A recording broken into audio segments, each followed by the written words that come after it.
Welcome. This is the IM1 Honors Module 1 review. This is going to be covering part 9, 10, and 11, and 12 if there is a 12.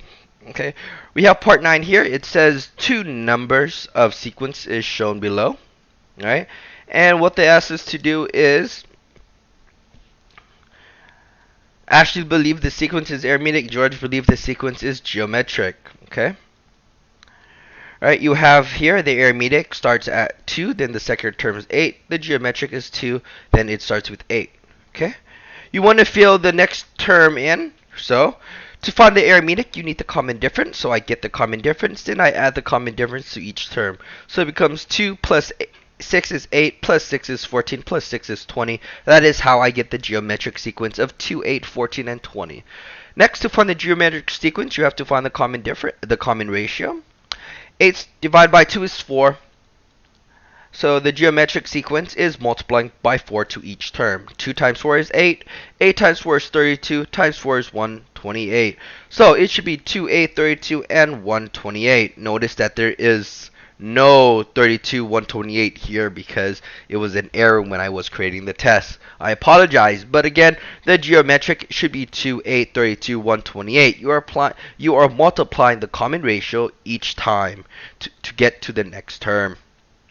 Alright, then we have part 10 here. It says, for the following function, write in the recursive form. The f of 1 is equal to 7.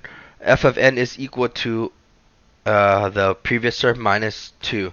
Write the equivalent explicit function. So I see here that the common difference here is 2, negative 2, because it's given right there. So what I do here is I plug it into the explicit equation. So the first term here is 7, so 7 goes in right there. And your d, which is your common difference, is negative 2, so I plug it in right there. Very straightforward.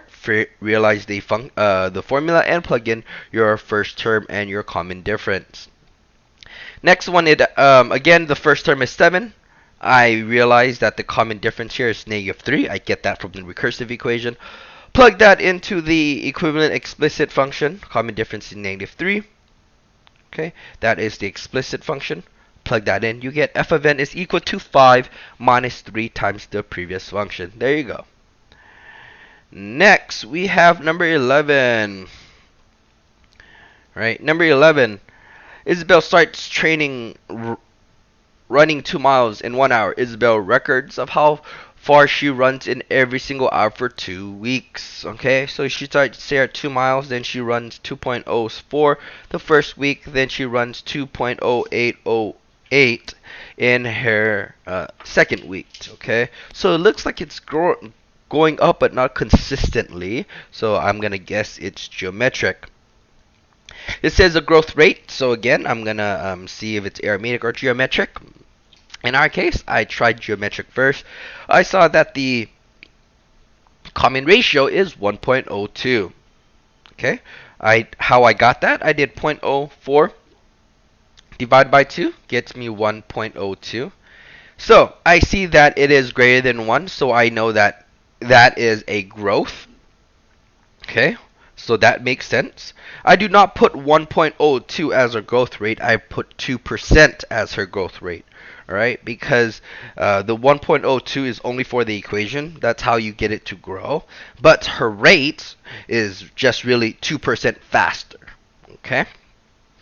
Next, George deposits $5,000 into a savings account to save for college. Based on the interest rate, George computes the value from year to year. So it starts with 5,000, 6,000, and 7,200. So it looks like it's growing not consistently, so I think again it is geometric. So I found the common ratio. 6,000 over 5,000 gets me 1.20. So I see that George's money is growing at 20%. Again, how do I get the 20%? I know it's a growth because it is greater than 1. So it is just whatever is besides that 1, which is 0.20, which is equivalently to 20%. So I would say George's money is growing at 20% per year. 20% per year. Okay, there you go. That is it.